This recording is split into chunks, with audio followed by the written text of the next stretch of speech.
Demain l'Europe.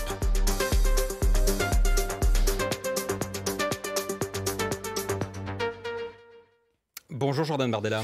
Bonjour et merci de votre invitation. Bienvenue dans Demain l'Europe, émission spéciale où France Info reçoit les têtes de liste françaises pour les élections européennes. Pendant une heure, on va parler d'Europe avec Agathe Lambré. Nous vous interrogerons sur l'actualité et sur votre projet européen. Vous serez ensuite confronté à deux confrères de la presse européenne. Pour l'Allemagne, Britta Sundberg, chef du bureau du Spiegel à Paris. Bonjour Britta. Bonjour. Pour l'Italie, Paolo Levi de l'agence ANSA. Bonjour Paolo. Bonjour. Et à la fin de l'émission, Renaud Dely, éditorialiste à France Info, reviendra sur ce qui l'a interpellé pour éventuellement vous demander des précisions. Voilà le programme. Mais avant, qui êtes-vous, Jordan Bardella? Votre portrait est signé Audrey Tison du service politique de France Info. Jordan Bardella, vous avez 28 ans, issu d'une famille italienne, née en Seine-Saint-Denis. Vous avez grandi dans un HLM à Saint-Denis. C'est un parcours que vous rappelez régulièrement. La politique, vous êtes tombé dedans tout jeune. Première carte au Front National à 16 ans. Vos études de géographie, vous les stoppez pour devenir conseiller régional d'Île-de-France. Votre premier mandat à l'âge de 20 ans. La chef du parti, Marine Le Pen, veut alors faire émerger une nouvelle génération. Elle vous repère et vous choisit comme l'un des porte-parole du RN. Et puis, vous propulse tête de liste aux européennes en 2019. Vous voici député européen. À Strasbourg, inscrit à la commission des pétitions, vous y siégez peu. Plusieurs de vos collègues vous décrivent comme un député fantôme qui n'a rédigé aucun rapport, seulement 21 amendements. En revanche, vous êtes assidu en séances plénières, lors desquelles vous prenez régulièrement la parole pour passer vos messages, asséner vos punchlines, vidéos reprises sur vos réseaux sociaux où vous êtes très suivi, notamment sur TikTok, réseau préféré des jeunes, un électorat à aller chercher. Jordan est jeune, il connaît les codes de la communication et a une clarté du propos, c'est ce que vante votre entourage, tandis que vos opposants taclent une arrogance et un manque de fond. Désormais président du RN, vous êtes quasiment automatiquement reconduit à la liste pour les européennes, liste qui caracole dans les sondages, bien au-delà des 23% atteints il y a 5 ans. Vous arriviez juste devant la liste Renaissance. Cette fois, votre ambition, infliger un véritable vote sanction à Emmanuel Macron. Jordan Bardella, vous êtes donc eurodéputé RN depuis 2019. À l'heure du bilan, quelle est la loi, quelles sont les lois que vous avez portées durant ces 5 dernières années à Bruxelles?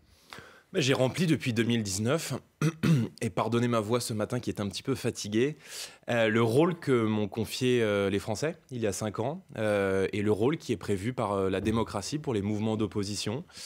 Je suis assez fier d'avoir été pendant 5 ans les yeux, les oreilles et la voix du peuple français dans l'hémicycle du Parlement européen, où j'ai été parmi les eurodéputés français les plus assidus dans cet hémicycle de Strasbourg.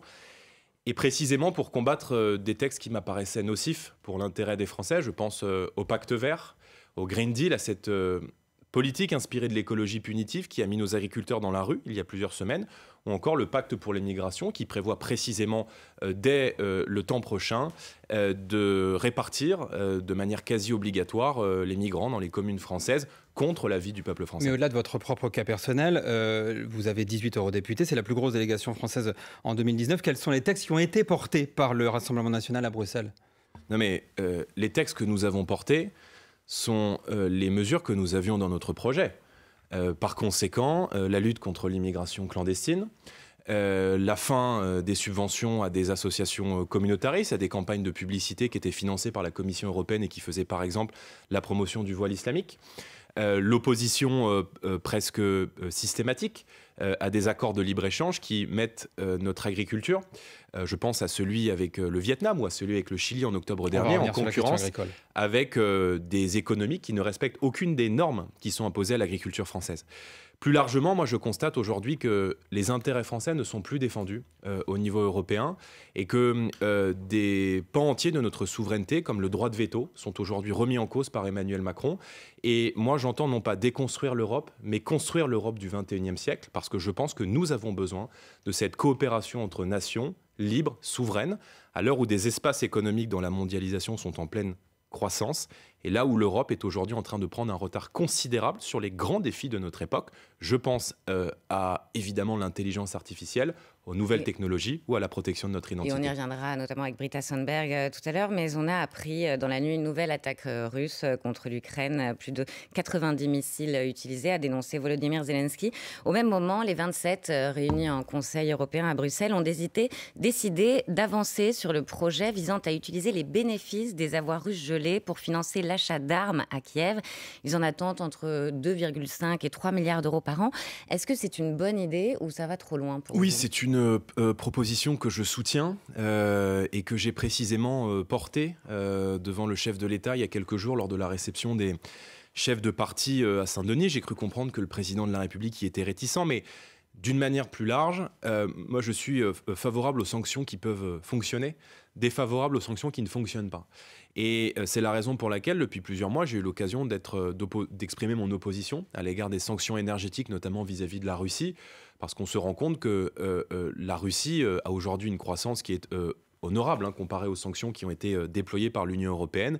Et précisément, ces sanctions énergétiques ont entraîné les conditions d'une inflation énergétique dans les différents pays de l'Union européenne. Donc, il faut être très clair aujourd'hui sur les sanctions. Pour acheter des armes à Kiev. Il y a des sanctions, oui, mais moi je suis favorable au soutien à l'Ukraine, à l'envoi de matériel de défense. Même je pense que le rôle de la France est de donner à l'Ukraine les moyens de tenir le front. Et précisément, ces moyens de tenir le front, ce sont des munitions d'artillerie, des munitions d'obus, ce sont précisément des missiles anti-chars, ce sont les moyens de sa défense logistique, en étant extrêmement vigilant avec l'envoi de matériel offensif qui pourrait entraîner les conditions d'une escalade. Je pense que le rôle de la France est, d'apporter le soutien qui est nécessaire à l'Ukraine, non pas d'envoyer des troupes comme le propose le président de la République. J'y suis extrêmement opposé, comme beaucoup d'ailleurs de nos alliés européens. Et deuxièmement, je pense que la France a un rôle dans le cadre d'une mission qui consiste à éviter l'escalade, de renforcer son architecture de sécurité, notamment à l'Est, en apportant un soutien, je pense, aux pays baltes dans leur sécurité aérienne, à la Roumanie, où des éléments militaires français sont présents dans le cadre de notre mission de l'OTAN, et évidemment dans le respect de nos engagements à l'égard de la Moldavie, en cas de possible attaque de la Transnistrie. Oui ou non, est-ce qu'il faut envoyer de l'artillerie longue portée ? C'est ce qu'a acté une coalition. Non, moi je suis favorable à l'envoi de matériel de défense. Voilà, rien qui puisse entraîner les conditions soit d'une co-belligérance, soit d'une escalade qui pourrait avoir des conséquences extrêmement dramatiques. Est-ce que ça n'est pas le risque de bloquer le conflit, de laisser un statu quo militaire ? On est entré dans une bataille aujourd'hui où le front bouge très peu en réalité. Et Vladimir Poutine doit entendre qu'il ne peut y avoir de négociations et de paix s'il ne retire pas ses troupes de l'Ukraine. Donc oui au soutien à l'Ukraine, mais non à une escalade ou à une entrée en guerre avec la Russie. Quand j'entends le président de la République, qui est en roue libre totale sur ce sujet, jouer l'escalade, se prendre pour un chef de guerre, expliquer un verre de whisky à la main en pleine nuit à l'Élysée, ça a été rapporté par vos confrères du Monde, qu'il s'apprête, je cite, à envoyer des gars à Odessa en fin d'année, je pense que ces propos sont extrêmement inquiétants, qu'ils sont anxiogènes pour les Français et qu'ils pourraient contribuer à une guerre frontale avec la Russie. Nous n'avons aucun intérêt à entrer en guerre avec une puissance nucléaire et de ce point de vue, nous devons être extrêmement vigilants. Or, je pense que les positions qui sont prises par Emmanuel Macron depuis maintenant quelques jours inquiètent beaucoup de Français comme ils inquiètent les partis d'opposition. Jordan Bardella, Emmanuel Macron, puisque vous le citiez, lui parle d'une guerre existentielle pour l'Europe et pour la France. Est-ce que c'est des mots que vous pourriez reprendre ? Mais les intérêts vitaux de la nation française sont-ils engagés dans ce conflit entre l'Ukraine et la Russie ? Est-ce que la France est attaquée d'une manière ou d'une autre, selon vous ? L'Union européenne est attaquée. La France n'est pas attaquée. Et elle ne l'est pas directement sur le sol européen. Les intérêts français, en revanche, sont contestés. Ils sont contestés en Afrique, où la Russie se livre à une bataille d'influence sans précédent depuis maintenant 10 ans, par l'intermédiaire notamment de milices privées et des milices Wagner, qui contestent les intérêts français. La déstabilisation de l'Afrique, quand Wagner met en scène un faux charnier pour incriminer l'armée française, les cyberattaques en France. Il faut être extrêmement prudent avec les termes qu'on utilise, qui bien souvent ont des significations juridiques internationales. Ce n'est pas parce que des intérêts économiques, des intérêts culturels ou géopolitiques sont contestés en Afrique qu'il faut envoyer des troupes mener une guerre à l'armée du président Poutine. Attention à l'escalade, parce que l'escalade, nous en connaissons le sens dans l'histoire sur le sol européen, et je pense que si vous demandez aujourd'hui au peuple français s'ils sont favorables, comme le propose le président de la République, à l'envoi de soldats français en Ukraine pour faire face à la Russie, je pensent qu'ils y sont extrêmement défavorables, et on a entendu comme votre nous y position, sommes Jordan Bardella. défavorables. Et je pense que notre position est aujourd'hui la plus sage, la plus cohérente, parce que précisément elle est la plus raisonnable. Vous n'avez pas encore réagi à la réélection de Vladimir Poutine avec 87% des voix. Votre allié au Parlement européen, l'Italien Matteo Salvini, lui, s'est empressé de dire que quand un peuple vote, il a toujours raison. Êtes-vous d'accord avec lui ? C'est la règle de la démocratie. Il définit par là la démocratie. Maintenant, la Russie est-elle un régime démocratique ? À l'évidence, non. Et Poutine est dans cette incarnation très autocentrée du pouvoir, dans ce qu'il appelle depuis 2000 la verticale du pouvoir. Maintenant, je pense que la position qui a été tenue par la diplomatie française et par le Quai d'Orsay est la bonne.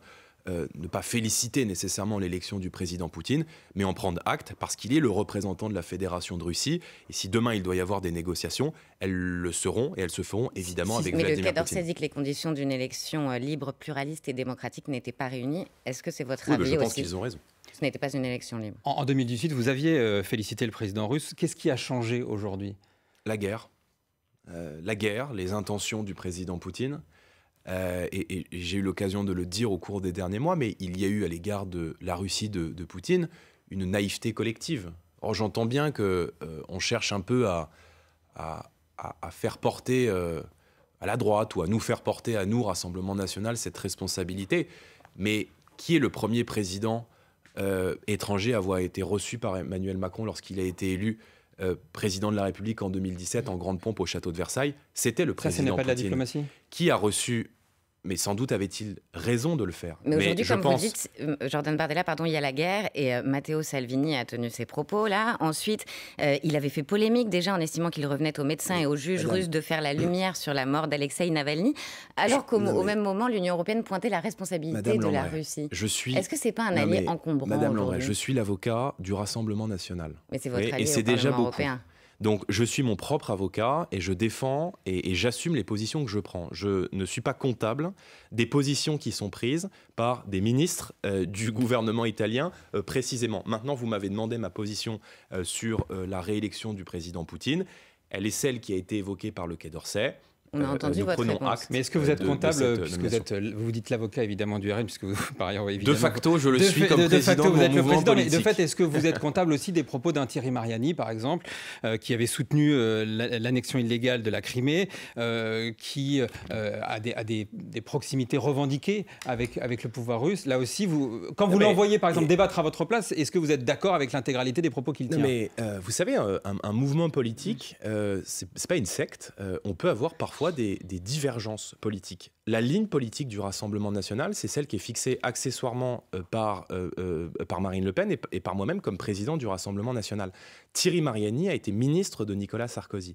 Et la position qu'il a exprimée, notamment sur la Crimée, est la position qui a été exprimée pendant très longtemps et qui est encore exprimée dans son dernier livre par le président Sarkozy. Donc, on peut avoir effectivement une approche différente, ça n'est pas honteux, mais encore une fois, dans un mouvement politique, il peut y avoir parfois des points de vue qui sont différents. Maintenant, ma position est celle que défend mon mouvement, est celle que défendra nos eurodéputés élus, très nombreux je l'espère, au mois de juin, à savoir celle d'un soutien à l'Ukraine, avec la nécessité de se prémunir de toute escalade et le refus total d'un combat frontal avec une puissance nucléaire comme la Russie. Jordan Bardella, la tête de liste Rassemblement National pour les Européennes. On se retrouve dans un instant, juste après le fil info de Claire Checaglini.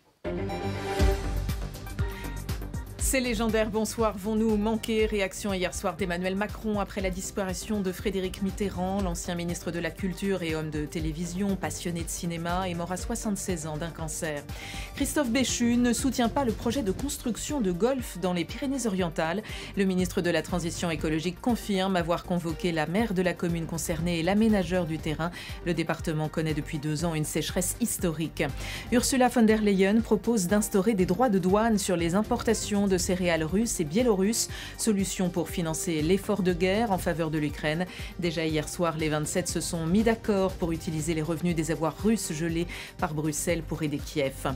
Début du 30e SIDAction. Ce soir, en France, 200 000 personnes vivent avec le VIH et 5 000 découvrent chaque année leur séropositivité. France Info. Demain l'Europe. Agathe Lambray, Jean-Rémy Baudot. Demain l'Europe, notre rendez-vous se poursuit avec Jordan Bardella, tête de liste Rassemblement National aux élections européennes. Et on passe tout de suite aux questions de Britta Sundberg, journaliste, chef du bureau du Spiegel à Paris, qui va vous interroger sur votre vision de l'Europe notamment. Jordan Bardella, on a l'impression parfois que vous faites campagne pour les européennes, mais contre l'Europe, voire contre l'Union européenne. L'Union européenne, c'est pour vous un projet des technocrates, c'est une Europe punitive, je vous cite, une union qui aggrave nos problèmes. Mais l'Europe a toujours été aussi un projet, un grand projet pour la paix, un projet politique. Face à un pays, par exemple, comme la Russie, on serait tout seul si on n'était pas réunis en union, comme Européens. Ce ne sont pas des questions que vous vous posez, à part tous ces remarques et commentaires négatifs que vous faites sur cette union. D'abord, je rejoins une partie de l'analyse que vous avez faite de la vision que j'exprime à l'égard de l'Union européenne, qui est celle en fait exprimée par beaucoup de Français. Les Français ne sont pas contre la construction européenne. Je suis en faveur de la construction européenne, mais pas celle-ci. Et à l'évidence, l'Union européenne aujourd'hui, telle qu'elle rend ses décisions applicables dans les différents pays de l'Union européenne, a des conséquences très néfastes sur la vie des Français. On a parlé tout à l'heure du pacte vert, c'est très concret. Je veux dire, quand on décide d'une stratégie de décroissance agricole à Bruxelles, quand on décide de baisser de 15 à 20% les rendements agricoles en rendant toujours plus complexes les normes pour nos agriculteurs, on menace notre souveraineté alimentaire, on menace l'autonomie française et l'autonomie de l'Europe et on aggrave la concurrence internationale déloyale. Lorsque l'Union européenne décide de la fin des moteurs thermiques à l'horizon 2035 et qu'elle provoque un chamboule-tout considérable dans les milieux économiques, obligeant désormais des industriels de l'automobile qui n'arriveront pas à s'adapter à l'horizon 2035 à revoir totalement leur chaîne de production, elle l'aggrave plutôt que de renforcer la vie économique des pays. Il y a aussi le côté politique, il y a aussi l'union des Européens qui se mettent ensemble, qui s'est par exemple mis ensemble pendant la pandémie, qui se met ensemble maintenant. Oui, on a été les derniers à avoir des. Oui, c'est vrai, on a été les derniers à avoir des vaccins, on a été les derniers à avoir des masques.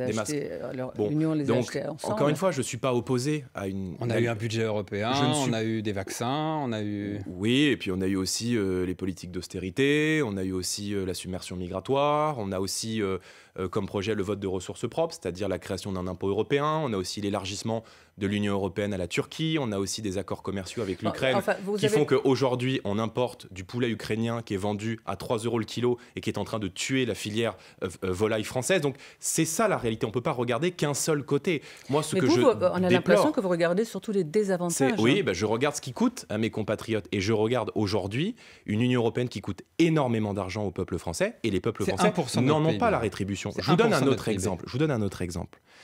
Le prix de l'énergie, le prix de l'électricité. Si les Français voient aujourd'hui leur facture d'électricité multipliée par 5, 6, 7 ou 8 depuis le début de l'année 2023, comme ça a été le cas pour nos boulangers, pour nos chefs d'entreprise, pour les classes populaires ou pour les classes moyennes, c'est parce que nous sommes pieds et poings liés à des règles de fixation des prix au niveau européen qui font que la France ne peut plus bénéficier de sa filière nucléaire et voit son tarif de l'électricité adossé sur les prix du gaz. Donc moi, je vais vous dire, je ne veux pas sortir de l'Union européenne. Pourquoi ?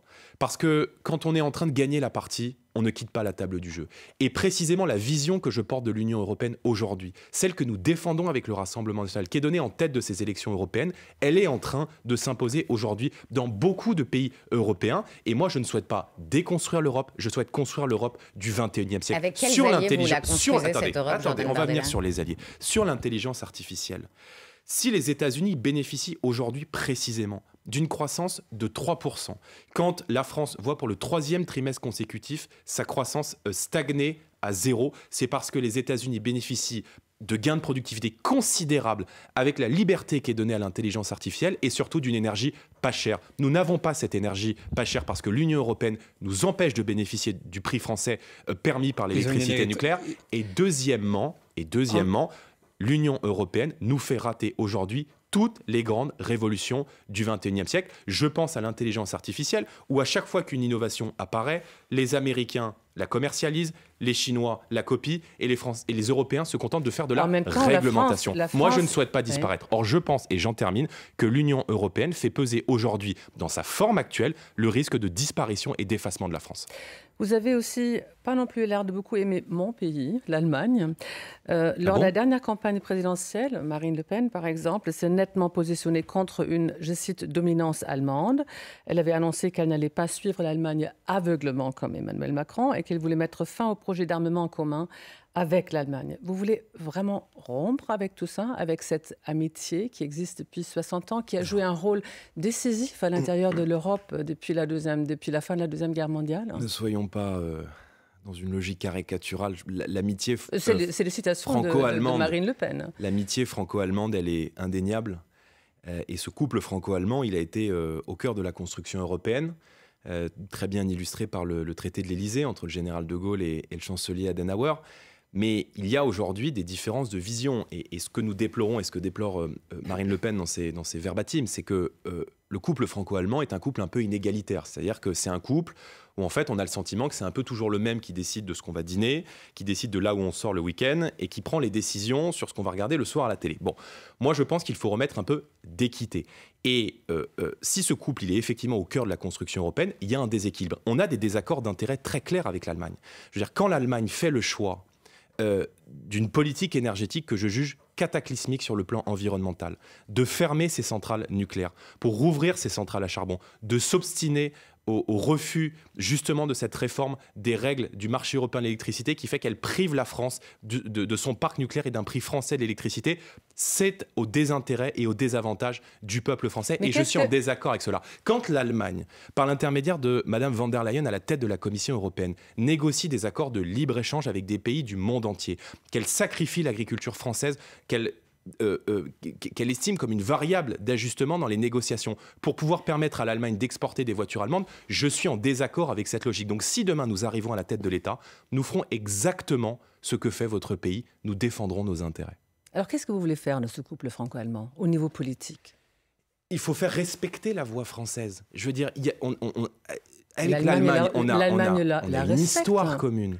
On a une géographie commune. Il y a une amitié indéniable, incontestable entre nos deux peuples. Mais sur le plan politique, je note que l'Allemagne, depuis plusieurs décennies, défend ses intérêts, déroge bien souvent à des normes européennes, défend ses intérêts quand il s'agit d'exporter des voitures allemandes. Et moi, je déplore que nos dirigeants français n'aient pas le même sens du patriotisme et le même courage que certains de vos dirigeants. J'ai l'impression que pour vous, l'Allemagne, c'est le bouc émissaire qui utilise l'Union européenne pour mieux vendre ses voitures. Vous dites aussi que la France est capable de conformer l'Europe à sa volonté, mais l'Union européenne, ce sont des contrats qui sont juridiquement valables, auxquels vous ne pouvez pas simplement mettre fin. Par exemple, la France est le premier bénéficiaire des subventions agricoles de l'Union européenne. Rien qu'en 2022, 400 000 membres du secteur agricole en France ont reçu à peu près 9,5 milliards d'euros de l'Union européenne. C'est plutôt une bonne chose. Oui, mais madame, si je peux me permettre, cet argent, c'est le nôtre. Puisque la France est le deuxième contributeur au budget de l'Union européenne. Et ma position est la suivante, la France paye, donc la France doit décider. Or, la France paye un budget considérable au pot commun de l'Union européenne pour se voir imposer des décisions qui sont contraires à ses intérêts. Et j'accuse le président de la République d'avoir échoué depuis 5 ans à défendre les intérêts français sur le plan européen. Vous savez, les agriculteurs, madame, vous parlez de la politique agricole commune, ils ne veulent pas vivre de subventions ou d'aides permanentes. Ils veulent pouvoir vivre de leur travail. Et pour que nos agriculteurs, précisément, puissent vivre de leur travail, il faut qu'ils puissent être compétitifs dans l'économie européenne et dans l'économie mondiale. Or, les décisions qui ont été prises par l'Union européenne, et j'évoquais notamment les accords de libre-échange. Alors évidemment, le Mercosur, c'est ce débat, mais je crois que l'Allemagne, par exemple, est favorable au Mercosur. Oui. Le chancelier Scholz est favorable au Mercosur. Pourquoi? Parce que précisément, ça va permettre le sacrifice... Mais merci, ça va permettre le sacrifice de l'agriculture française pour pouvoir exporter des voitures allemandes. Est-ce que je reproche au chancelier Scholz ou à l'Allemagne de défendre ses intérêts? Non. Je reproche à nos dirigeants et aux dirigeants français de s'être couchés et de ne pas défendre leurs intérêts. Donc, je dis une chose très simple. Il existe une construction européenne et il existera au XXIe siècle une construction européenne. Mais moi, je souhaite une coopération européenne qui soit une coopération de nations libres, qui soit une coopération basée sur des des projets d'État librement consentis, on peut se mettre autour de la table. Le marché unique, j'y suis évidemment favorable parce que je pense qu'il est bénéfice à nos TPE, PME. Mais je défends une chose, la priorité pour nos entreprises dans la commande publique. Regardez le marché unique aujourd'hui. 80% du marché unique de notre commande publique est ouverte à des entreprises des pays tiers. Mais les États-Unis, c'est seulement 30%, le Japon, c'est seulement 28%. Donc, il faut de la réciprocité, il faut du juste échange. Et moi, je revendique le droit au patriotisme économique pour permettre à nos TPE-PME d'être soutenus dans la commande publique et de pouvoir avoir un avantage compétitif dans l'économie mondiale. J'ai une dernière question sur vos relations avec l'AfD. C'est le parti de l'extrême droite en Allemagne qui émerge et qui atteint jusqu'à 20% maintenant dans les sondages en Allemagne. Marine Le Pen avait affirmé son total désaccord concernant le projet de rémigration de ce parti, un projet d'expulsion massive des personnes étrangères au Parlement européen. Vous siégez dans le même groupe. L'AfD, c'est toujours votre allié malgré tout. Une des co-présidentes de l'AfD vous a vu, a promis une lettre qu'elle a envoyée dans laquelle elle s'est moyennement distinguée et distanciée de ce projet. Non, alors, pour être très clair, je vous fais la même réponse que j'ai faite tout à l'heure. Je ne suis pas comptable des positions qui sont prises par des mouvements politiques. Oui, mais c'est votre allié. Par des mouvements politiques qui sont dans les autres partis européens, même s'il se trouve que nous sommes amenés à travailler ensemble sur certains sujets au Parlement européen, premièrement. Deuxièmement, je suis en désaccord avec cette mesure que Mme Weidel, la présidente de l'AfD, conteste, mais qui a été défendue par certaines personnes en minorité, mais certaines personnes de son parti, qui consiste à dire on retire la nationalité à des gens qui ont acquis la nationalité en Allemagne. Ils font ce qu'ils veulent en Allemagne. Moi, je suis en désaccord avec cette politique. Je suis très dur. Et vous ne trouverez probablement pas plus dur que moi sur la question de la submersion migratoire totalement incontrôlée que les Français aujourd'hui ne souhaitent pas. Mais je veux dire, on ne peut pas faire n'importe quoi. Et il y a aussi beaucoup de Français, et je le dis d'ailleurs parce que c'est bien de le dire et c'est bien de l'affirmer, qui sont issus de l'immigration, qui se sentent pleinement français, qui se reconnaissent pleinement dans les valeurs européennes et qui sont pleinement attachés en France aux valeurs de la République. L'Allemagne fait ce qu'elle veut, les mouvements politiques en Allemagne font ce qu'ils veulent. Moi, j'ai exprimé ce désaccord à Mme Weidel qui me dit que ce n'est pas la position de son mouvement. Quant au groupe dans lequel nous siégerons après les élections européennes, on verra après les élections européennes parce que, si vous voulez, on ne sait pas ce qui va se passer le 9 juin. Il est en revanche très probable que nos idées soient très majoritairement représentées au Parlement européen et c'est pour ça que je dis aux Français que j'ai besoin d'eux et qu'il faut aller voter le 9 juin. On s'arrête là pour l'instant. Jordan Bardella, tête de liste Rassemblement national pour les européennes. On se retrouve juste après un nouveau point sur l'info sur France Info. Bonjour à tous, et à la une de l'actualité ce vendredi, comment financer cette guerre en Ukraine qui dure? Comment renforcer la propre défense des pays européens? Ce sont les questions auxquelles les 27 devront notamment répondre. Un sommet européen est réuni à Bruxelles et une des pistes de financement serait d'utiliser les bénéfices provenant des avoirs gelés de la Russie. On retrouve Valérie Estruc, notre correspondante à Bruxelles. Oui, c'est bien ça. Cela représente 3 milliards d'euros. Mais certains pays neutres comme l'Autriche s'y opposent à ce stade. Mais il y a quand même une avancée sur ce point. Sauf que 3 milliards d'euros, c'est une goutte d'eau face aux besoins de de l'Ukraine, pardon. Les Européens estiment à 100 milliards d'euros le prêt qu'il faudrait faire pour aider l'Ukraine. C'est en tout cas cette somme pour laquelle plaident la France et les pays baltes. Le problème, c'est que l'Allemagne et tous les pays frugaux s'y opposent.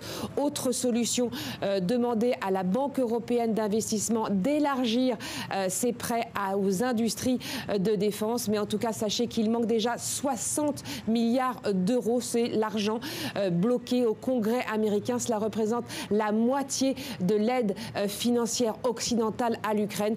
Le temps presse donc, d'autant que la Russie regagne du terrain. Et sur le terrain, justement, la guerre se poursuit ces dernières heures. Elle a fait des victimes, au moins 2 morts, 3 disparus et 14 blessés en Ukraine après des frappes russes cette nuit. Et puis du côté russe, c'est la région de Belgorod qui a été frappée à la frontière avec l'Ukraine. Elle a été visée par de nombreuses attaques. C'est ce qu'indique le gouverneur local. Une personne a été tuée et plusieurs autres ont été blessés. L'actualité à l'étranger, c'est aussi ce revirement de la part des États-Unis vis-à-vis de leur allié de toujours, Israël. Washington, en effet, présente pour la première fois aujourd'hui une résolution auprès de l'ONU pour un cessez-le-feu immédiat à Gaza. Et dans le même temps, le secrétaire d'État américain Anthony Blinken poursuit sa visite au Moyen-Orient. Hier en Égypte, il est attendu ce vendredi en Israël. Il espère avancer sur les négociations d'une trêve. Retour en France, et ce vendredi 22 mars, c'est la journée de l'eau, ce bien précieux pour l'humanité. En France, plusieurs communes sont d'ores et déjà concernées par des restrictions d'eau. Cela pourrait être pire cet été. Christophe Béchu, ministre de la Transition écologique, était l'invité des 4V sur France 2 ce matin. Pour le ministre, les mesures du plan eau ont été lancées. Écoutez.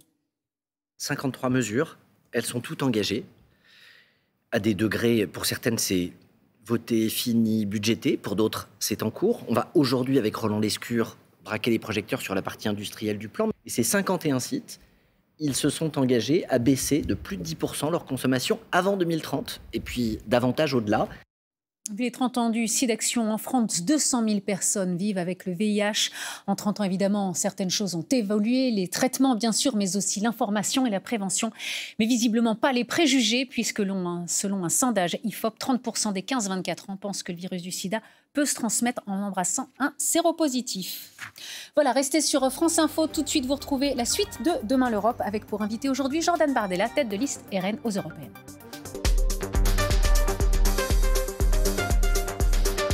Demain l'Europe.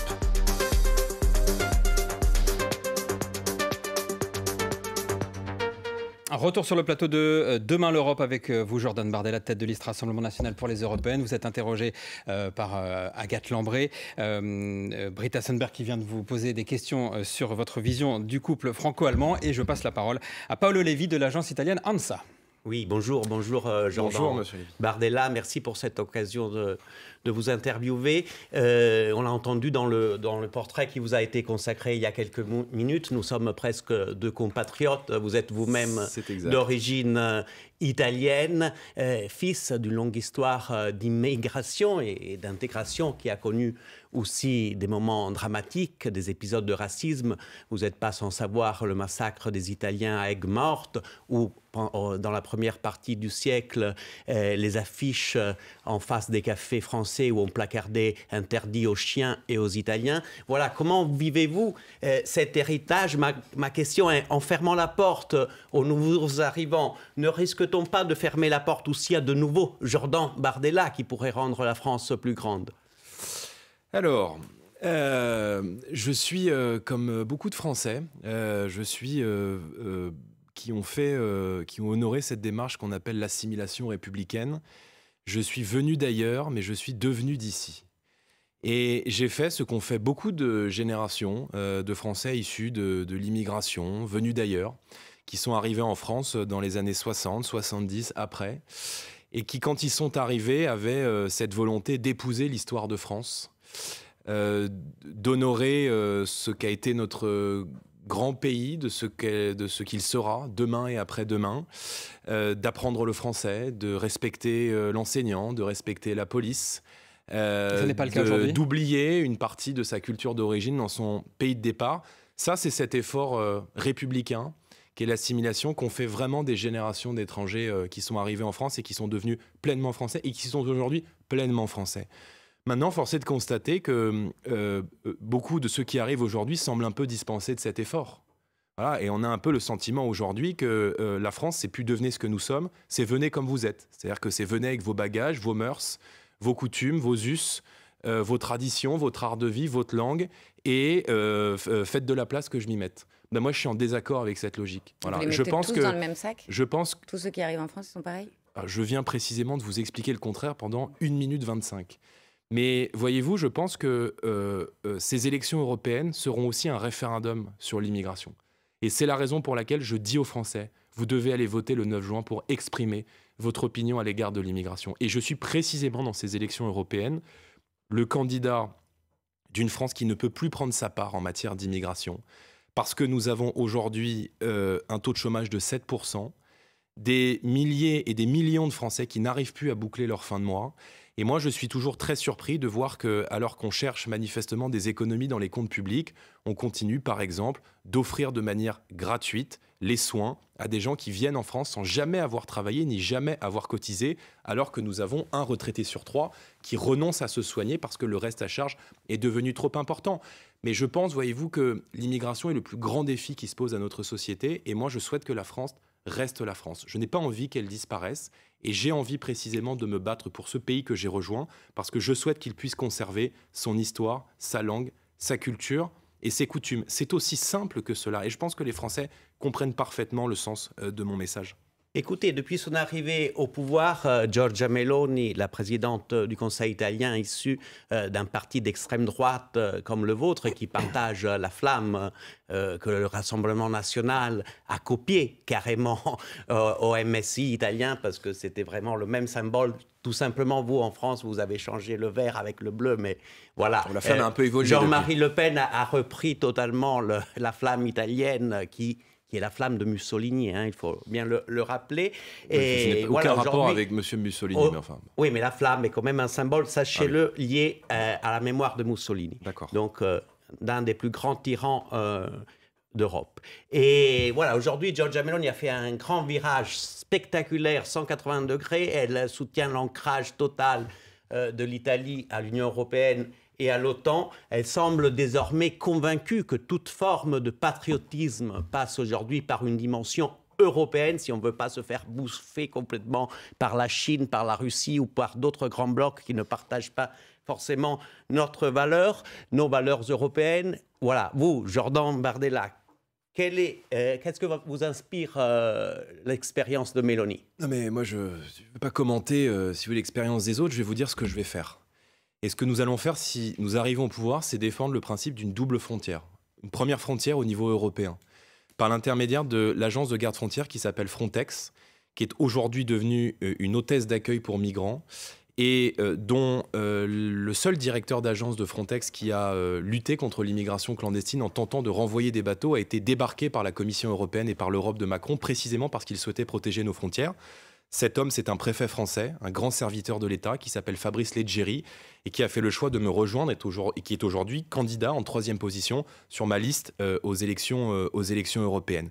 Une frontière au niveau européen et la possibilité pour la France de maîtriser nos frontières. Parce que tant que les institutions européennes considéreront l'immigration non pas comme un problème, mais comme un projet, alors ils organiseront les conditions d'une submersion migratoire aujourd'hui en Europe. La submersion migratoire que nous vivons et qui ne fait que commencer, je le dis aux Français, l'année 2023 a été, en matière d'accueil de migrants, l'une des plus importantes depuis 2016. Et compte tenu de la bombe démographique que représente le continent africain, ces vagues migratoires n'en sont qu'au début du commencement. Est-ce qu'on les accepte ou est-ce qu'on s'en protège? Moi, je fais le choix de protéger mon pays et de protéger mon continent. Nous aurons besoin, effectivement, d'une coopération européenne pour protéger les frontières, à la condition que l'agence de garde frontières qui soit chargée de protéger les frontières protège réellement les frontières et soit missionnée pour faire du pushback, c'est-à-dire pour mettre en sécurité les bateaux et les renvoyer dans les pays de départ. Et puis, vous savez qu'au niveau français, j'en termine, nous souhaitons l'organisation d'un référendum sur l'immigration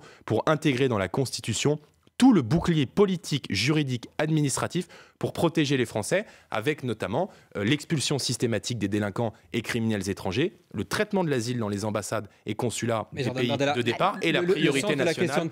Giorgia Meloni était en Égypte avec Ursula von der Leyen pour signer un accord avec le Caire, justement pour que le Caire filtre les passages de migrants, empêche les arrivées à la frontière. Giorgia Meloni a aussi rouvert les flux de l'immigration de travail. 450 000 titres de séjour seront accordés en Italie parce qu'il y a des pénuries très graves de main-d'œuvre. Est-ce que cette expérience de Giorgia Meloni, finalement, c'est pas une leçon d'humilité pour vous? Mais madame, d'abord, l'allié de réalité. L'allié officiel au moment où nous parlons de madame Meloni, c'est monsieur Zemmour et Marion Maréchal. Ce sont eux qui siègent avec son groupe et il faudrait leur poser la question parce que madame Meloni, manifestement, s'apprête à soutenir pour un 2e mandat Ursula von der Leyen, la présidente de la Commission européenne, qui précisément a fait adopter, avec le soutien d'Emmanuel Macron, c'est l'allié d'Emmanuel Macron, le pacte pour l'immigration, qui prévoit, et les Français doivent le savoir avant d'aller voter, la répartition obligatoire des migrants dans les communes françaises. Les communes françaises qui refuseraient cette répartition obligatoire de migrants se verraient imposer des amendes financières. Si les Français s'opposent comme moi à ce dispositif, ils doivent aller voter pour les eurodéputés du Rassemblement national le 9 juin prochain. Ce qui se décide à Bruxelles a des conséquences très concrètes dans la vie des Français. Pour vous répondre, Madame Lambray, je pense qu'il faut également des coopérations avec les pays de départ. Mais permettez-moi de rappeler que nous payons là, regardez le contenu, c'est du pragmatisme. C'est un accord qui a été passé avec l'Italie, mais il faut quand même que les Français aient conscience que les opérations que nous avons menées en Afrique de déstabilisation de pays africains et notamment de la Libye nous coûtent aujourd'hui extrêmement cher parce que précisément ces pays-là, qui n'étaient pas des régimes démocratiques, assuraient précisément un rôle tampon avec l'immigration clandestine. Écoutez, donc vous êtes avec Salvini qui salue l'élection de Vladimir Poutine et soutient farouchement Donald Trump. Je suis avec Marine Le Pen. Oui, mais au niveau européen, votre positionnement, à un certain moment, il va falloir trancher. Vous êtes plutôt avec Meloni ou avec Salvini? C'est la question que toute l'Europe se pose aujourd'hui. Pas un Français qui s'apprête à aller voter se pose ce type de questions. Les Français veulent savoir les propositions que nous allons porter et ce que nous allons faire pour sauver la France et pour sauver l'Europe. Demain, vous étiez... Voilà, maintenant, je vais vous dire... Ceci dit, demain, vous étiez invité par Salvini à un grand meeting à Rome d'identité et démocratie. J'ai aucune difficulté, monsieur. Si on voulait qu'on refasse l'histoire, quand monsieur Salvini a été ministre de l'Intérieur, il a fait baisser de 60% le nombre de bateaux de migrants sur les côtes italiennes. Ce qui veut dire que quand on veut mettre en place une politique dissuasive d'immigration et qu'on dit à ces personnes-là, ne posez pas un pied sur le sol européen parce que vous n'aurez droit à rien et vous serez systématiquement reconduit dans les pays de départ, c'est dur, c'est ferme, mais cette fermeté, c'est aussi une forme de politique et peut-être la plus humaine qui soit parce que ça dissuade ces personnes au risque de leur vie de traverser la Méditerranée. Je vois que je ne suis pas sûr. Et en tout cas, il n'arrive plus en Italie, mais il passe par les Canaries. Donc, si ce n'est pas d'un côté, c'est de l'autre. Parce que c'est un phénomène qu'on ne peut pas, malheureusement, il faut le maîtriser, mais difficilement il est. On peut difficilement arrêter. Une autre question. Ah bon, d'accord.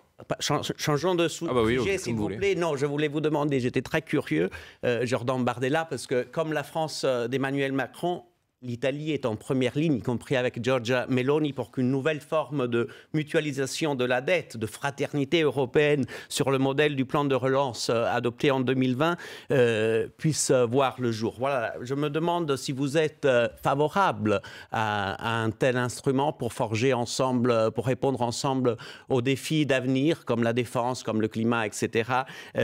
Parce que le 20 juillet 2020, je ne sais pas si vous l'avez constaté, mais il y a eu une petite révolution copernicienne au niveau de l'Europe avec ce plan de relance. C'est vraiment quelque chose d'extrêmement important, une manne de 750 milliards d'euros et qui représente vraiment ce dont on a toujours rêvé.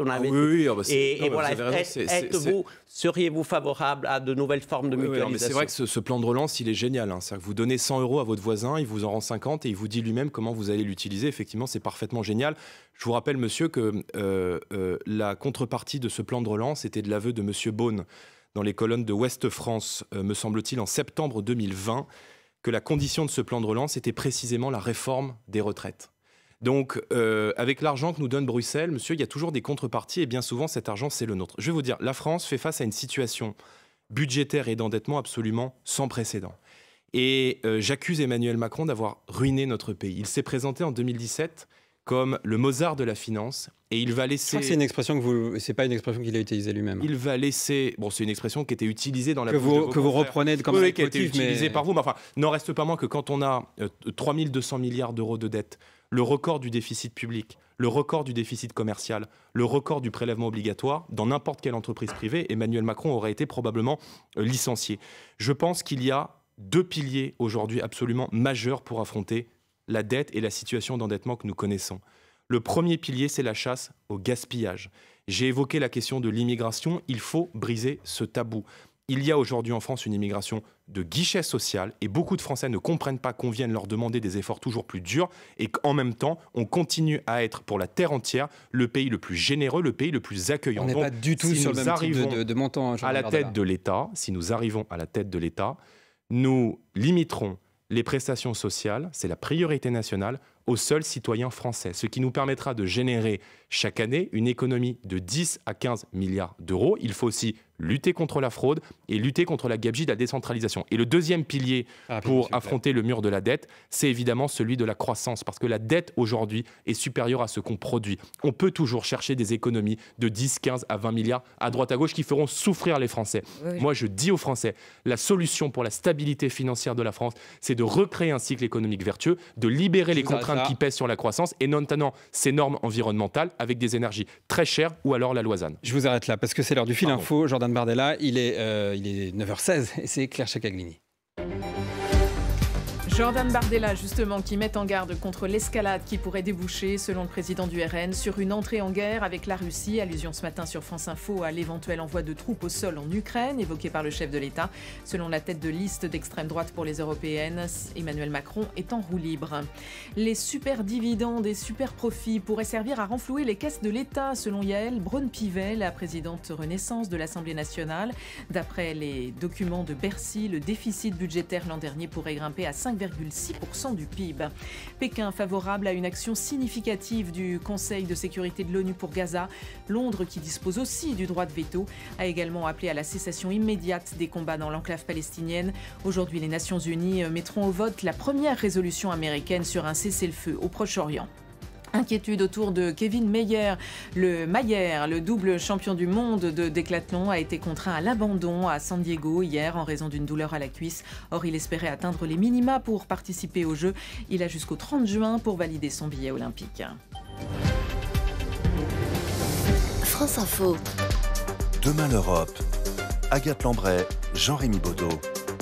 Toujours avec Jean-Rémy Baudot et Jordan Bardella, tête de liste Rassemblement National pour les Européennes. Je voulais juste revenir sur Thierry Mariani, dont on parlait tout à l'heure, l'eurodéputé Rassemblement National, que vous avez choisi pour vous représenter lors du premier débat. Est-ce qu'il pourrait être votre ministre des Affaires étrangères, malgré ses positions pro-russes assumées ?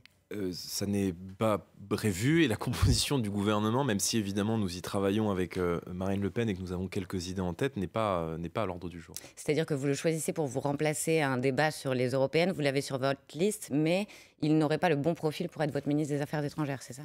Oui, enfin vous savez, Thierry Mariani a été ministre de Nicolas Sarkozy. Il a été ministre des Transports. Il a été député des Français de l'étranger, maire de Valréas pendant plusieurs années. Il a une expérience d'élu local et de militant politique dans la vie publique qui est absolument indéniable. Maintenant, j'aurai l'occasion de participer à de nombreux débats. J'ai donné mon accord pour 5 débats avec l'ensemble de mes concurrents, et c'est des moments importants de cette campagne électorale, plus des face-à-face qui sont en train d'être organisés. Donc il y aura un débat, il y aura des confrontations. Maintenant, c'est une liste avec 81 noms sur cette liste, donc il est normal que les autres candidats puissent aussi avoir leur place dans les émissions de télé. Jordan Bardella, l'interruption volontaire de grossesse a été constitutionnalisée en France. Faut-il qu'il soit inscrit aussi dans la charte des droits fondamentaux de l'Union européenne, comme le souhaite notamment le président et une partie des élus de gauche? Bon, moi je défends le droit pour toutes les femmes d'avoir recours à l'IVG. Si j'avais été parlementaire français et non européen, j'aurais voté en faveur de cette constitutionnalisation, parce que précisément, à partir du moment où une seule femme en France est inquiète qu'un jour l'un de ses droits pourrait être remis en cause, alors je n'ai aucune difficulté à voter en faveur de cette mesure. En revanche, j'ai un peu plus de difficulté avec le principe qui consiste à aller imposer à nos voisins ce qu'ils doivent décider, fixer et exercer comme politique. C'est pour ça que vous avez rejeté la résolution qui condamnait l'interdiction quasi totale de l'avortement en Pologne. Non, je ne l'ai pas rejeté. Je me suis abstenu au Parlement européen, précisément parce que moi, à titre personnel, je n'ai aucune ambiguïté sur ce droit qui a été acquis dans les années 70 et qui est un droit important qu'il nous faut protéger pour toutes les femmes, en renforcer l'accès aujourd'hui sur le territoire français lorsque c'est nécessaire. Mais je me vois mal aller imposer à mes voisins et à d'autres sociétés. Je ne suis personne pour le faire. Voilà. Et Emmanuel Macron devrait être un peu plus humble dans la manière dont il fait de la politique et être respectueux du droit des peuples et des nations à décider pour eux-mêmes. Il n'y a pas un double discours entre Marine Le Pen, qui voulait incarner la grande cause des femmes en 2022, et vos votes au Parlement européen qui ne vont jamais dans le sens de la santé des femmes et même de la dignité des femmes, parce qu'on parle de pays où l'avortement, par exemple, vous abstenir sur une résolution qui condamne la quasi-interdiction de l'IVG en Pologne, non, pas du tout, ça pose madame. des questions pour la santé des femmes. Non mais madame, je suis pas, excusez-moi, hein, mais on a déjà suffisamment de boulot comme ça en France. Je ne suis pas chargé d'aller faire l'inspecteur des travaux finis dans les 27 États de l'Union européenne. Par conséquent, moi, je suis très attaché à la souveraineté des peuples et au droit des nations et des peuples à décider pour eux-mêmes. Donc, que les libertés des femmes reculent aujourd'hui en France, ça, voyez, c'est mon sujet. Alors, que toutes les femmes qui souhaitent accéder à l'interruption volontaire de grossesse puissent le faire aujourd'hui en France dans des conditions dignes, ça, c'est mon sujet aujourd'hui. Qu'il y ait aujourd'hui un département sur 3 en France dans lequel les femmes n'aient plus accès à une consultation gynécologique, ça, vous voyez, c'est mon sujet. Quand on aura réglé tout ça, on pourra aller peut-être s'occuper de ce qui se passe dans les autres pays. Maintenant, pour l'histoire de la charte fondamentale, je vous rappelle que pour la faire évoluer, il faut l'accord des 27 États. Bon, donc je pense que la France n'est pas les États-Unis d'Amérique et qu'aujourd'hui en France, ce droit n'est évidemment pas menacé et heureusement. Si vous tenez cette position, pourquoi est-ce que sur votre liste, il y a des personnalités comme Alexandre Varro, qui est proche des mouvements anti-avortement, qui lui est manifestement contre le droit à l'IVG? Non, il a été l'avocat de la Manif pour tous il y a 10 ans. 15 ans. Il a pris des positions très claires. Oui, il y a vous savez, sur les sujets sociétaux, il y a dans tous les partis politiques des gens qui n'expriment pas le même avis.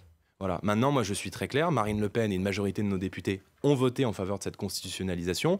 Mais si vous voulez, il ne faut pas que les sujets sociétaux cherchent en fait à dissimuler l'échec du gouvernement sur les sujets économiques et sur les sujets sociaux. Parce que quand on fait une campagne, quand on se saisit et qu'on impose le sujet de la fin de vie, qui est un sujet absolument majeur, qui pointe les failles aujourd'hui de l'accès aux palliatifs dans notre pays à 2 mois des élections européennes, on a un peu le sentiment qu'Emmanuel Macron cherche des écrans de fumée pour ne pas parler de son bilan.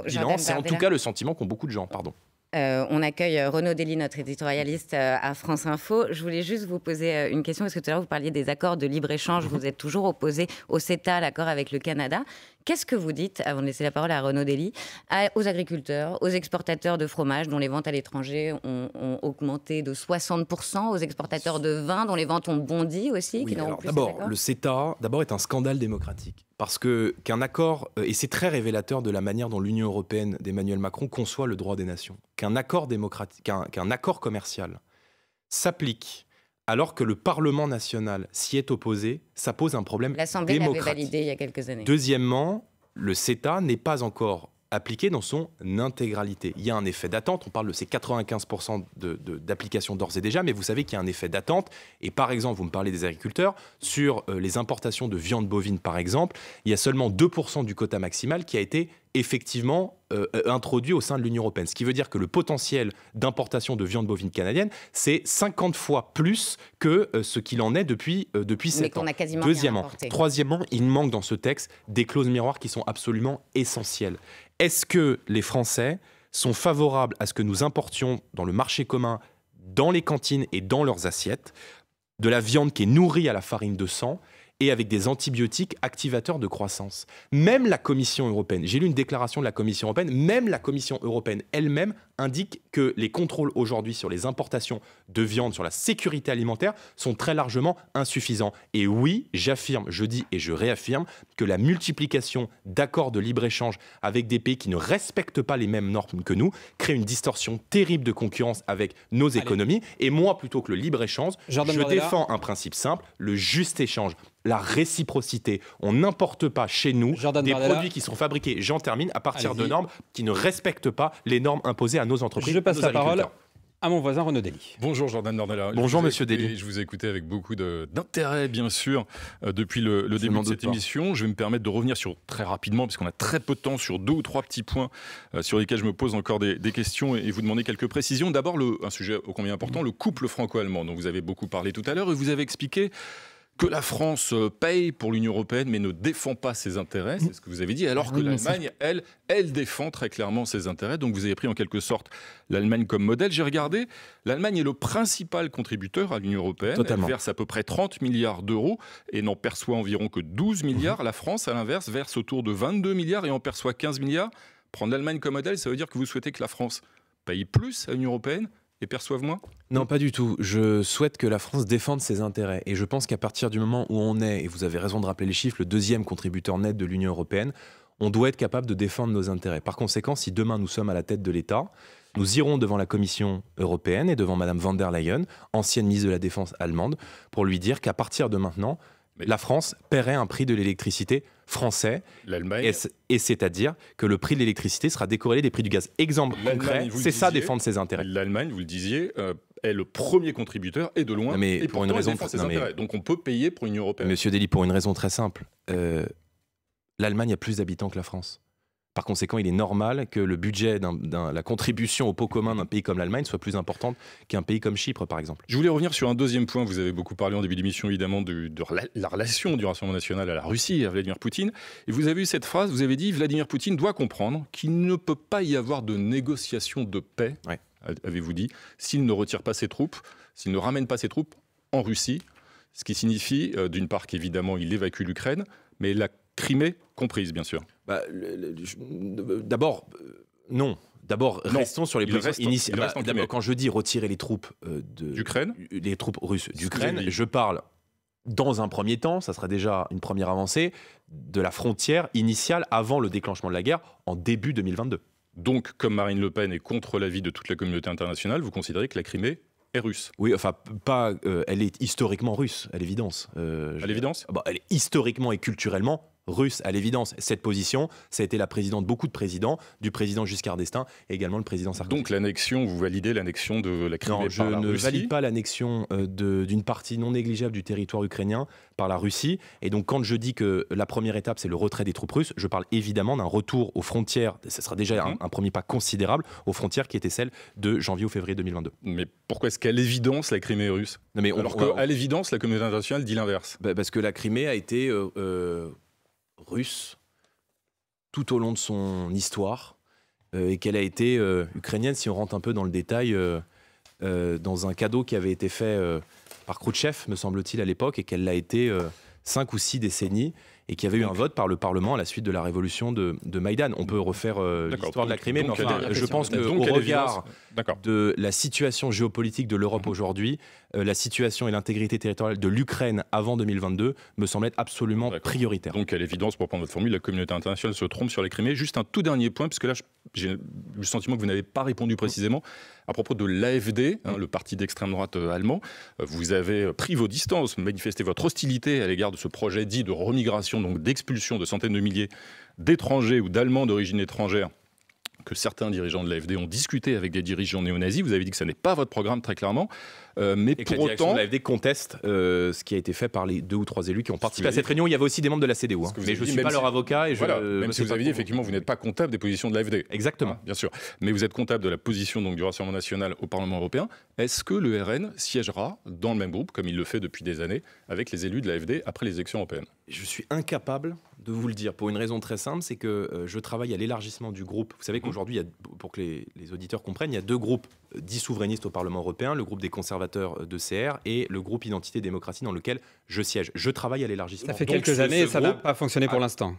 Ah bon? Ça fait quelques années que vous essayez, que pour l'instant, il y a quelques années, on était moins nombreux, il y avait moins de nationalités. Je pense par exemple à nos alliés de Chega, portugais, qui ont enregistré une percée importante lors des dernières élections législatives au Portugal. Peut-être pourront-ils d'ailleurs participer au gouvernement, donc qui seront précisément, qui arriveront précisément au Parlement. Donc on verra après les élections européennes. Donc ce désaccord sur le projet dit de remigration de l'AfD est anecdotique au regard de l'importance de l'alliance. Et la direction du parti ne porte pas ce projet. D'accord. Oui ou non? Alors qu'il est, il y a une division, il y a un débat au sein du... Non, il n'y a pas un débat. Il y a 3 personnes de l'AfD qui ont participé à une réunion qui condamne la direction de l'AfD. C'était juste pour avoir votre position. Merci beaucoup, Jordan Bardella. On arrive à la fin de cette émission qui a duré 1 heure. Demain l'Europe, c'était sur France Info. Merci à Renaud Delis. Je voudrais remercier chaleureusement Paolo Levi et Britta Sundberg, ainsi qu'évidemment Agathe Lambray qui revient demain pour de nouvelles interviews. Vous êtes évidemment sur France Info.